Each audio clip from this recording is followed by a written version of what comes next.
ma tête intacte, nickel et peut-être plus, ma tête pleine à craquer de livres lus et d'expériences uniques, d'audace et de sagesse, acquises par la force des choses, de logique et de fantaisie. Ma tête là, je l'enserre de mes mains, je la touche, je me rassure, ma tête à plein rendement, je prends ma plume, insatiable, je sangle mon dossier de plaidoirie bien construit, je vérifie une fois de plus le bon fonctionnement de mes facultés intellectuelles et l'envie que ça ne s'arrête pas, que la vie éclate encore et encore en lendemain d'infini. Voilà ce que vous écrivez, Gisèle Halimi. Vous êtes née en 1927 en Tunisie. Et comme je disais loser pour Douglas Kennedy et médiateur pour Enki Bilal, pour vous, j'ai envie de dire refusnik. Si je veux. Oui, surtout, j'ai écrit ça le jour de mes 80 ans. C'est très dur, vous savez, c'est très dur. D'avoir toute sa tête ? De se dire qu'on a 80 ans parce qu'on n'y croit pas et c'est pour ça qu'on a besoin de se rassurer, on se regarde. Alors ça ne vous apporte pas beaucoup d'optimisme de vous regarder à 80 ans. Alors il me restait ça, il me restait la tête et je voulais vérifier comme j'avais l'impression et même la certitude que c'était pareil, qu'il n'y avait pas de changement particulier dans le fait que j'étais passée à 80, de 70 ou de 60. Je me disais, je me suis rassurée en me disant, voilà, mon dossier, il est comme avant, l'écriture, c'est comme avant. J'avais besoin de ça pour continuer. Ne vous résignez jamais avec l'exergue qui s'adresse à votre petite fille. Oui, qui a 16 ans et demi. Maude. Maude, et qui va passer son bac. Pourquoi ne faut-il jamais se résigner ?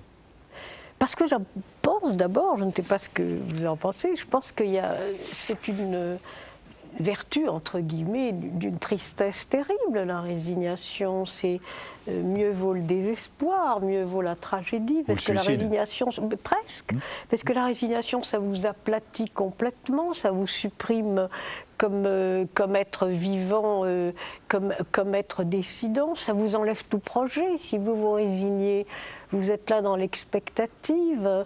Je trouve ça terrible. Et si j'ai dit ne vous résignez jamais, bien entendu, je l'adresse à tout le monde, je veux dire hommes et femmes, mais il faut bien dire que ça s'adresse plus aux femmes parce qu'on leur a tellement prêché la résignation. Les religions, pour commencer, toutes les religions, et puis le patriarcat, le couple, la mère, il faut se résigner. Pour comprendre le monde et pour le changer, le devoir de non-résignation qui a structuré ma vie apporte une clé. Il est peu de vertu plus triste que la résignation, dit Simone de Beauvoir. Elle transforme en fantasme, en rêverie contingente des projets qui s'étaient d'abord constitués comme volonté et comme liberté. J'ajouterais qu'elle simplifie à outrance le quotidien, l'aplatit, le déforme et tout, discrimination, injustice, se font alors dans l'invisibilité, même le malheur. Telle est la triste force de l'acceptation comme règle de vie. Avec vous, on est servi, on n'est pas dans l'acceptation comme règle de vie. J'ai une question, là maintenant, vous portez la rosette ? Oui. Pourquoi est-ce que vous êtes sensible ? J'en suis fière. Pourquoi est-ce que vous êtes sensible aux honneurs ? Pas du tout, parce que il faut vous dire que j'ai refusé la Légion d'honneur je ne sais combien de fois, mais je ne l'ai acceptée qu'à certaines conditions, c'est qu'elle ne me soit pas décernée, si à moi physiquement, mais elle est décernée à choisir la cause des femmes, que je préside après Simone de Beauvoir, pour les actions que l'on a menées en faveur des droits de l'homme, bien sûr, et des droits des femmes. Et je trouve qu'à ce moment-là, non seulement il faut la porter, mais il faut la revendiquer, il faut même aller plus loin, parce que c'est toute une série d'actions qui est... Vous savez, quand on avance en âge, je pense à ce qu'a dit Sartre une fois, et je ne suis pas du tout d'accord avec lui, alors que c'est mon père. Je veux dire, c'est lui qui m'a ouverte, je dirais, à l'intelligence de la vie, plus que Simone de Beauvoir. Je dirais. C'est lui. Eh bien, Sartre disait vivre, c'est rétrécir à l'usage.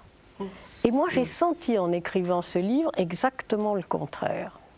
En l'écrivant, j'ai dû le sentir tout en vivant, mais en l'écrivant, j'ai senti le contraire. On va essayer de parcourir votre livre. Alors, j'avais pensé à un truc, mais je vais le quitter. On va plutôt aller dans votre livre, on va s'arrêter sur un certain nombre de choses, puisqu'on parle de Sartre, parlons de Simone de Beauvoir. Et je trouve que c'est la première fois où quelqu'un dit aussi bien l'ambiguïté de cette immense philosophe, ou la complexité, si vous voulez. Elle était incapable d'empathie. Oui. Or, elle était formidable, elle était, comment vous dire, parfaite. Elle n'a jamais manqué une de nos conférences de presse pour Djamila Boupacha, qui est cette héroïne algérienne du FLN, qui a été violée et torturée par les parachutistes français que je défendais. Elle présidait le comité, elle était là. Et Dieu sait que quelquefois elle n'en avait pas envie, parce qu'elle aimait bien retrouver Sartre, travailler ensemble, mais elle n'a jamais manqué une conférence de presse. Elle a été parfaite. Quand nous étions dans le tribunal Russell contre les crimes de guerre au Vietnam, elle était juge, moi je présidais la commission d'enquête. Non seulement elle était là, mais elle posait des questions aussi, mais vraiment importantes, qui montraient qu'elle avait suivi. Mais quand il y avait une cause qui n'était plus seulement une cause, mais une douleur, la tragédie, cette Vietnamienne qui était perforée de bombes à billes que les Américains avaient lancées et qu'elle était venue dire « mais je ne sais plus si je dois vivre », elle avait rompu ses fiançailles car on ne pouvait pas lui enlever les petites billes qui étaient dans son cerveau, dans sa tête, mais elle ne savait plus de quoi était fait sa vie immédiate. Je me souviens, les journalistes, tout le monde en retenait le souffle, les larmes. Et elle... Et Simone de Beauvoir, mes compagnes avaient fait des photos que je tendis avec d'autres à Simone de Beauvoir. Au fur et à mesure que je lisais, j'avais revécu ces moments, ma vue se brouillait et ma voix déraper. Beauvoir écoutait, impassible, le visage fermé. D'évidence, je l'agaçais. Cette sensiblerie devait lui sembler déplacée, puérile. Oui. Donnez-moi les photos, dit-elle, d'une voix soudain sèche. Elle les regarda avec soin, en silence, me les rendit. Bon, ajouta-t-elle avec réprobation, un silence pendant lequel je perdis pied. Je n'étais pas à la hauteur. Mon icône me le signifiait, humiliation et déception. Avez-vous visité les digues? Il paraît que les B-52 les ont toutes détruites. Force de caractère ou étanchéité au malheur du monde? Je crois qu'elle avait une certaine étanchéité. Mais en même temps, je raconte aussi à quel point ça a été, j'ai découvert par ses écrits posthumes, car elle ne voulait pas que ce fût publié avant sa mort. Elle avait publié les lettres qu'elle avait reçues de Sartre, mais elle avait refusé qu'on publie les lettres qu'elle avait écrites à Sartre. Et puis ces lettres à son amant américain, Nelson Algren. Oui. Et là, j'ai découvert, alors je dois dire, là, je dirais, c'est pas l'étanchéité, c'est la stupéfaction. Cette femme qui était philosophe, agrégée de philo, à 40 ans passés, elle écrit en 47. Donc elle a 39 ans, en 48. Elle écrit à Nelson Algren que je suis votre petite femme, vous serez mon mari, on ira dans une petite maison, je serai votre babiole d'amour. Tu peux le croire, ça? À l'eau de rose. Mais alors, il s'est quand même remarqué. Il l'appelait Simone. Il l'appelait Simone, et elle écrit à ce moment-là, ne l'oublions pas, Le deuxième sexe. Eh oui. Elle commence à écrire. Et c'est Sartre, alors là je vais repérer ça aussi dans votre livre, c'est Sartre qui lui fait écrire sur les femmes.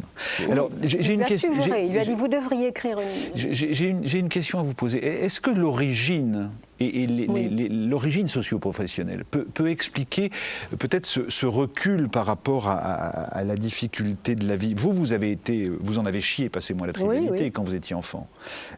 Simone de Beauvoir a eu toutes les chances. Elle a eu une enfance d'aristocrate, enfin de tranquillité. Est-ce que petite bourgeoise, je dirais. Bourgeoise, bien sûr.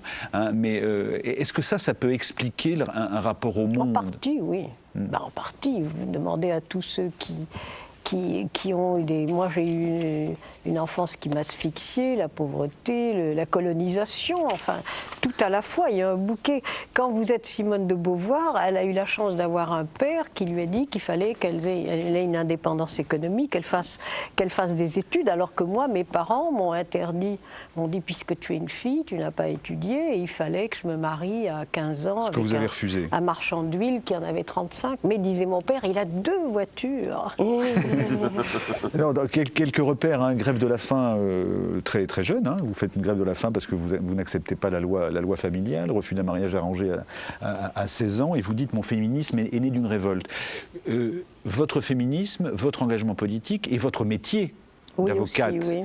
Et je voulais vous faire écouter parce que je pense que vous êtes très proche de lui, j'imagine, je ne le sais pas. François Roux, qu'on a reçu dans cette émission. François Roux était le défenseur de Beauvais, de Zacharias Moussaoui. J'étais témoin dans un de ses procès. Absolument. Il plaidait, j'étais un de ses témoins. Et il nous explique comment il envisage ce métier-là. Extrait. Il faut habiter ses paroles. Et s'il y a quelque chose qui guide aujourd'hui ma vie et les gens que je défends, comme les gens de la Confédération paysanne, justement, de ces altermondialistes, c'est parce que pour moi, ce sont des gens qui habitent leurs paroles.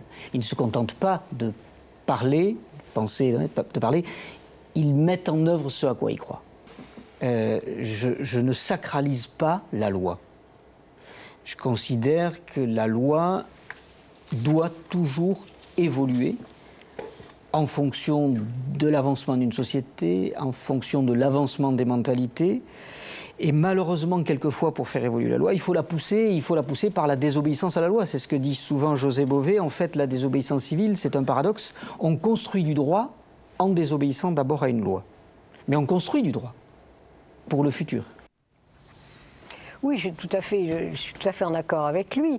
Je suis venue à un de ces procès, justement, pour José Bové, déposé pour expliquer la désobéissance civile des femmes, quand elles ont signé le manifeste des 343 femmes, disant « nous avons avorté », donc c'était un défi à la loi, et nous exigeons l'abolition de cette loi. Quand nous avons fait le procès de Bobigny, je veux dire, c'était un procès 73. Justement en 72, novembre 72. C'était une jeune, la fille d'une poinçonneuse de métro qui avait 16 ans, qui avait été violée, qui avait enceinte, qui avait avorté clandestinement dans des conditions effroyables et qui a été après poursuivie avec sa mère. Eh bien là, elles sont venues dire, au fond, c'était presque les règles du procès, je veux dire, politique. 1, on n'est pas coupable. 2, c'est la loi qui est coupable.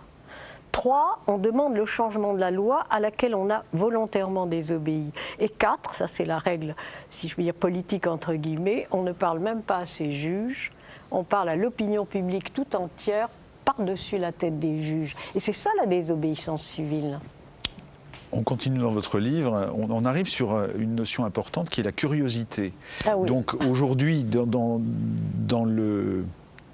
dans la liberté que vous réclamez pour la femme, pour les femmes, dans cette égalité que vous réclamez, vous dites il y a la liberté du corps, il y a l'indépendance économique qui fondamentale, hein, et puis il y a la parité politique qui permet l'engagement citoyen.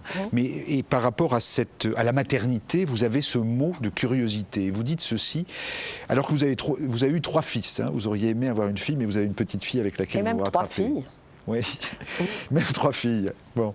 J'ai voulu procréer pour satisfaire ma curiosité, une curiosité insatiable, attrait important de mon caractère, surtout ne pas prendre ce mot à la légère, rien à voir avec le travers courant ordinaire que l'on attribue souvent aux femmes. Ce que j'appelle ma curiosité est un moteur puissant, une volonté de savoir, une obstination raisonnée. Dans le droit fil de mes révoltes, ma curiosité m'a permis d'aller plus loin, de prendre des risques et même de me lancer des défis.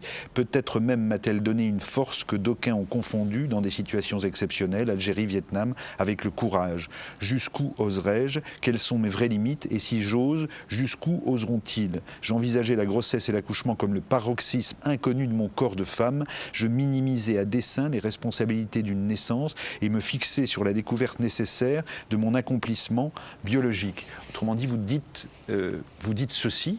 Vous avez fait des enfants par curiosité et vous dites non, le désir d'enfant n'existe pas forcément. Non, je dis l'instinct maternel. L'instinct maternel. Pas, oui. non, il n'existe pas d'ailleurs. Et le désir d'enfant est quelque chose qu'on peut aussi fabriquer culturellement. Que la société fabrique pour justement pour mettre les femmes un peu à l'écart, les jeter dans la maternité, les distraire de ce qu'elles pourraient faire par ailleurs. Mais l'instinct maternel n'existe pas. Je veux dire, il suffit de regarder autour de soi. Si l'instinct maternel existait, on ne trouverait pas les nourrissons dans les frigos assassinés. Dans les hebdos. Et dans l'histoire, les femmes ont confié des enfants à leur nourrice ou qu'elle n'allait pas forcément chercher. Et qui n'allait pas ça, c'était au 18e. oublié de revenir les prendre. Puis je dirais moi-même, moi j'ai écrit un livre sur ma mère. Ma mère ne m'aimait pas.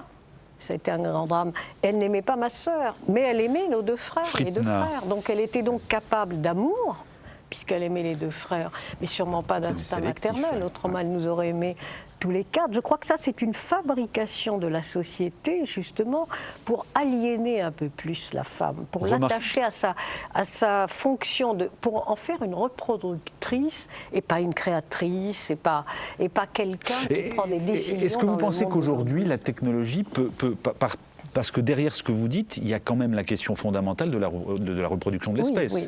Est-ce que vous pensez que la technologie peut peut libérer la femme de ce point de vue-là? C'est-à-dire, on va cloner des humains. Est-ce que pour vous, c'est... Il faut espérer que non. Il faut espérer que non. Non, je faisais une interview du professeur Kahn là-dessus. Notre prochain numéro de Choisir sort là-dessus.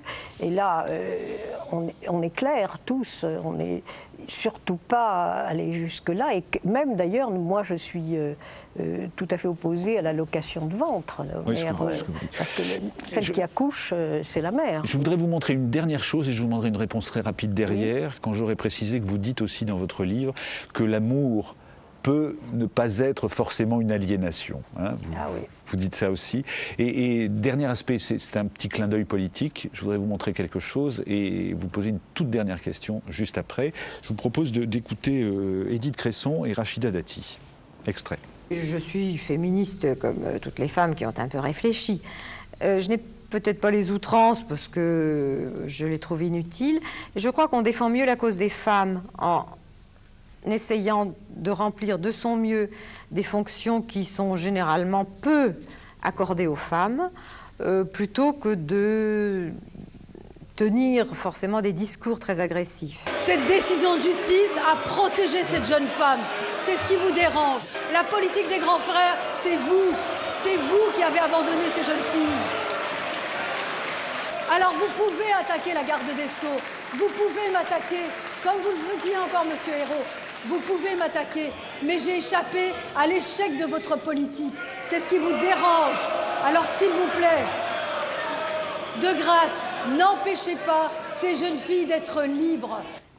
Ma dernière question ne porte pas forcément sur les cas qui ont été évoqués dans cet extrait, mais elle porte sur cette idée de la parité en politique qui n'existe pas encore. Récemment, une députée UMP a proposé qu'il y ait 40% au moins de femmes dans les conseils d'administration. Marie-Josée Zimmermann, oui, elle a tout à fait raison. Dans les entreprises. Dans les entreprises, dans les conseils d'administration des entreprises, et elle s'est fait retoquer. Ma question porte sur le piège, finalement, dans lequel met le féminisme des gens comme Cresson, comme Dati. C'est ce que je crois que c'est une des parties de mon livre. C'est la première fois que j'ose, parce que jusque-là, il y avait la complicité sacro-sainte entre les femmes, les féministes ne devaient pas attaquer d'autres femmes. Alors vous dites, quand on a gagné ça, elles avancent, malgré tout, elles avancent. Mais là, c'était le moment ou jamais, tout de même de dénoncer ce que j'appelle les parasites du féminisme, comme il y a eu les parasites du mouvement civique noir aux États-Unis. C'est-à-dire qu'on se sert de ce terreau pour arriver. On se sert de cela en disant, ben voilà, une femme, elle est arrivée, oui, mais elle fait quoi par rapport aux femmes? Je prenais l'exemple, par exemple, de Condoleezza Rice. Condoleezza Rice, on disait, ben, c'est deux victoires, c'est les Noirs et c'est les femmes. Donc c'est formidable, universitaire, intelligente. Mais cette femme, quand on lui pose des questions, l'avortement, elle est contre. Tout à fait. L'assurance maladie à 80%, qui doit bénéficier à 80% aux Noirs de sa communauté, elle est contre. Membre d'une administration la peine de mort, la peine de mort aussi, oui. Alors que les exécutions sont en majorité celles de Noirs. Alors la question est, est-ce que le féminisme, c'est de dire oui à une femme uniquement parce que biologiquement elle n'est pas un homme et parce qu'elle ferait la politique que vous combattez de toutes vos forces? Et pour le Parti républicain, franchement, le féminisme, franchement, c'est le plus grand péché imaginable, sans aucun doute. Réaction par rapport à ce que vient de dire Non, mais je pense qu'elle a tout à fait, Gisèle a tout à fait raison, mais par rapport à la parité, il y a encore tellement de chemin à faire. Parce qu'il y a des trucages financiers, hein, c'est pour ça. C'est parce que maintenant, avec les sanctions de la loi sur la parité, vous savez, il suffit d'être un parti riche, comme l'UMP par exemple, ou le Parti socialiste, mais moins. L'UMP a payé 5 millions d'euros d'amende en apprenant, parce qu'il n'a pas respecté la parité. C'est-à-dire, c'est même un peu irréel. Voilà ceux qui font la loi, qui disent « je me paye des candidats hommes, même si la loi m'a dit qu'il fallait des candidats femmes, et vous n'avez rien à dire ». Et c'est comme ça que la loi en parité, aujourd'hui, est pratiquée. Bilal, un mot de... Non, par rapport à votre cri du début contre la résignation, justement, et sur la mise en garde qu'effectivement les femmes étaient encore assez mal placées, mal lotis.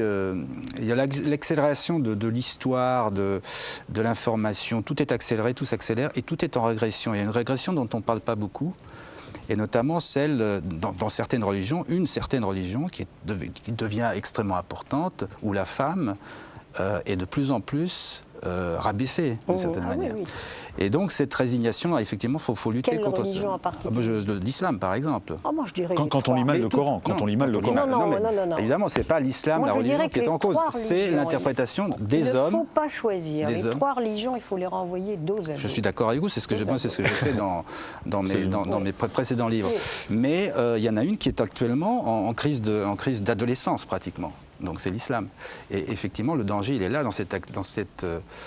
parce qu'il est tourné à des hommes. Ce sont des textes qui sont interprétés par les hommes. Je dirais, ouais, voilà. ouais. Ouais.